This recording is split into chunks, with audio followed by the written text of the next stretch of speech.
Overlay transport virtualization is a game-changing feature that Cisco came out with a few years ago that runs on the Nexus 7000 and Nexus 7700 series platforms. It also runs on other platforms such as the ASR and some other campus platforms as well, but it came out first on the Nexus 7000. OTV is a very simple way to extend layer 2 between two data centers.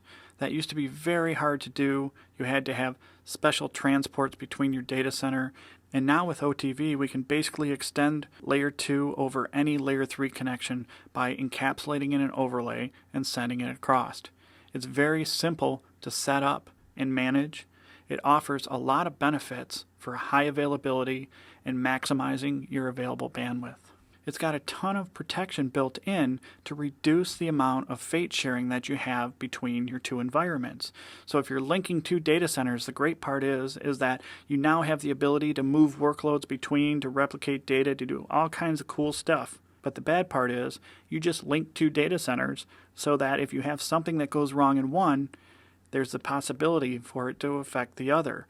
And I have seen customers that actually brought down both of their data centers over a small issue inside of one that caused a broadcast storm. That's why OTV has protections built into it like unknown unicast suppression, so no flooding storm over the data center interconnect. There's spanning tree separation, so you have one spanning tree domain in one data center and one in another, and you're not kind of merging your fate by making one big spanning tree environment. We have ways to control ARP through ARP caching to make it more responsive and to cut down on the amount of traffic. And we also have the ability to do path optimization by providing local routers in each data center to do the routing out of the data center so you don't have to go across the DCI connection and then come back in order to have something routed. OTV is an overlay technology where we take the original packet and we actually encapsulate it in an OTV header, and then we send it across the layer 3 network to the other side. It's very similar to VPLS over GRE. OTV also uses a control plane protocol to share information in what's going on at each location to all the devices that are participating in OTV so that we know if there's a change in the east site, that change will be sent over to the west site, so the west site will always have current and up-to-date information. And we don't have to learn this information in a flood and learn scenario because we have a control plane that's managing all of this.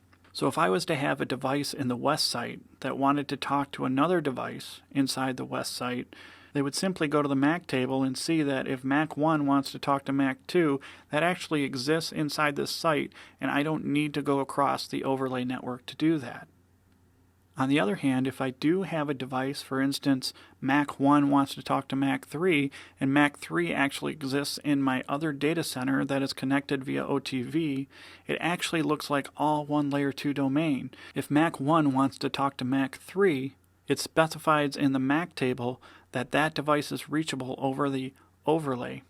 And so that packet is actually sent to the overlay interface to be encapsulated and sent over to the other side.